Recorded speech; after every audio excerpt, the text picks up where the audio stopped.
Hi, I'm Allie with the Potomac Bead Company, and I'm going to demonstrate for you today how to do the Celinni Spiral. The Celinni Spiral is a tubular peyote, and what it is it's changing different sizes in the beads in order to get this look. You can change this pattern around a lot. You've probably seen, or you may have seen, different examples of this. It just depends on what beads you use, how big your Celinni Spiral gets, how much it grades. What I'm going to be using here are 11O Delicas, 2 colors of 11O seed beads, and an 8O seed beads. I've pre-cut my thread. I'm using .006 Wildfire beading thread, and I'm using a size 12 English or 10 English beading needle.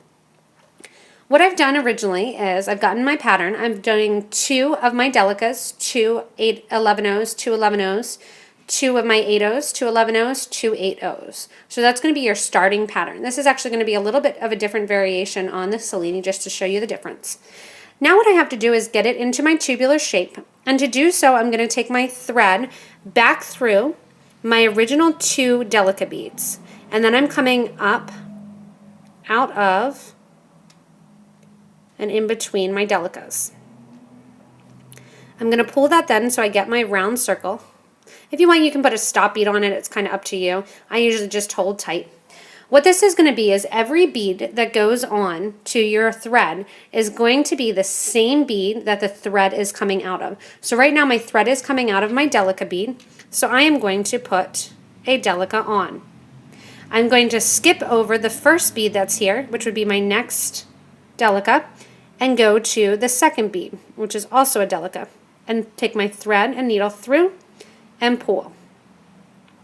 The next bead I'm going to put on, because I'm coming out of a Delica again, is another Delica. I skip my first bead and go through my second bead in line. Once I'm through my second bead, which would be my first of my 8O or my 11O colors, my orange, I'm going to put on an orange bead because I'm coming out of an orange bead.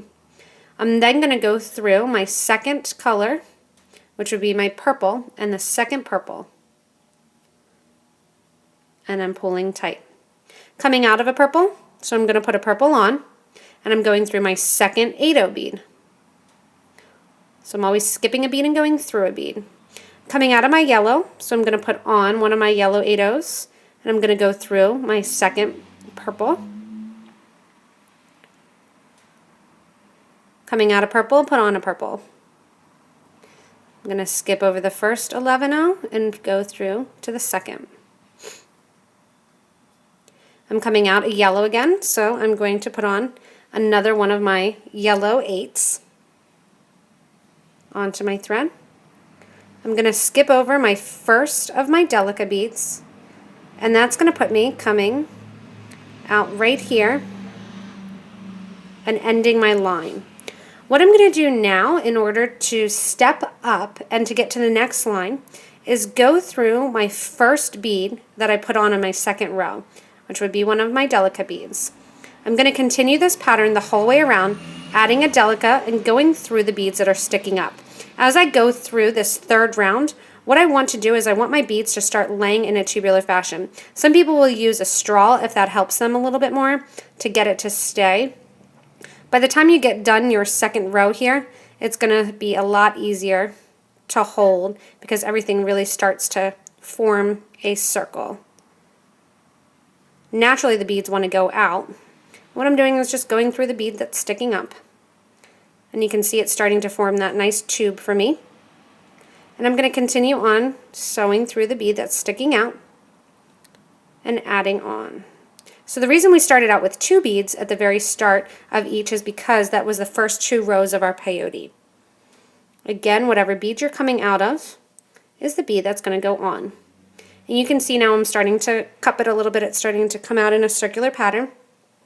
And I'm going to continue going on this whole way. And what you'll start to see are these nice lines of pattern that are starting.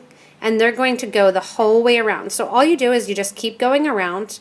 And when you get to the end of your row, you step up to the next row. And that's going to be how you get your Celinni Spiral. So when you get done the Celinni, the question is, how do you finish it off? There's a bunch of different ways. You can just sew around. So if this was my ending row that I was doing here, what I could do is I could just take my needle and thread as it's coming out and just sew through all of the beads that are sticking up. ignoring putting on extra beads. So I'm just sewing through all the beads that are sticking up. That's going to bring your knit a lot closer and tighter together. And I could sew around and around, and I usually sew about 2 times because that's going to bring those beads in close.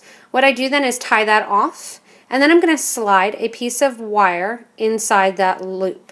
So inside that little loop here that you're going to be making, that smaller section right here, I'm going to slide in a piece of wire. What I'm going to do is make a loop with that wire attached to one of these threads and bring it out.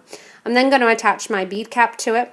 The other thing you can do is leave it open, leave it tubular, and slide it on a leather or a chain cording, and it just kind of hangs. You can make beads out of this as well.